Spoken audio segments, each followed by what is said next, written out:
বগুড়ায় কাহালু উপজেলায় প্রত্নতাত্ত্বিক নিদর্শনের আরও একটি কালের সাক্ষী ঐতিহাসিক যোগীর ভবন। এটি একটি মন্দির।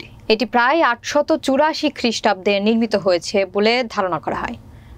বগুড়ার নিজস্ব প্রতিনিধি রুহুল আমিন কিবরিয়ার প্রতিবেদনে থাকছে বিস্তারিত। কাহালু উপজেলা সদর থেকে প্রায় ১৫ কিলোমিটার উত্তরে পাইকর ইউনিয়নে এটি অবস্থিত।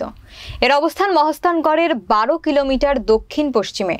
জনশ্রুতি আছে এখানে বিশ্বের বিভিন্ন দেশের যোগী ও সাধু সন্ন্যাসীদের যাতায়াত ছিল বলে এই স্থানটির নামকরণ করা হয় যোগীর ভবন। জায়গাটি প্রায় ৮০ একর ভূমি জুড়ে বিস্তৃত।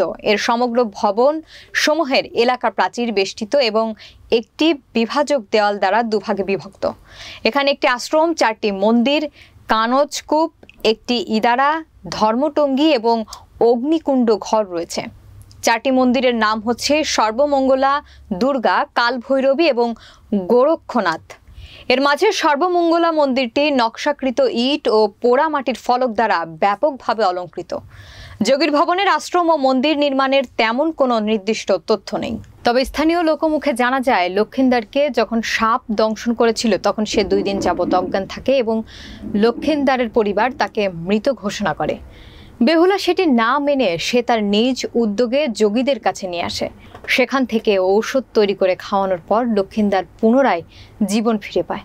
জীবন ফিরে পেয়ে বেহুলা লক্ষিন্দার ফিরে যান তাদের বাসস্থানে এবং সেখানে তাদের বাসর হয়। তখন থেকে সে জায়গাটির নামকরণ করা হয় যোগীর ভবন।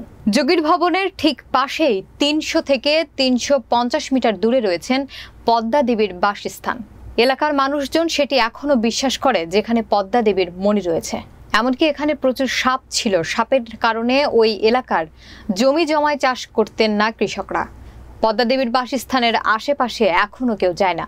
কয়েকজন লোভে পড়ে ওখানে দেখতে গিয়েছিলেন, তাদের নাকে মুখে রক্ত উঠে সাথে সাথে মারা যান, এমনটি জানিয়েছেন এলাকার বেশিরভাগ লোকজন।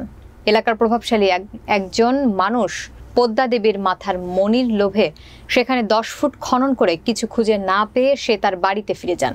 কিন্তু বাড়িতে ঢোকার আগেই দরজার কাছে নাকে মুখে রক্তক্ষরণ হয়ে তিনি মৃত্যুবরণ করেন।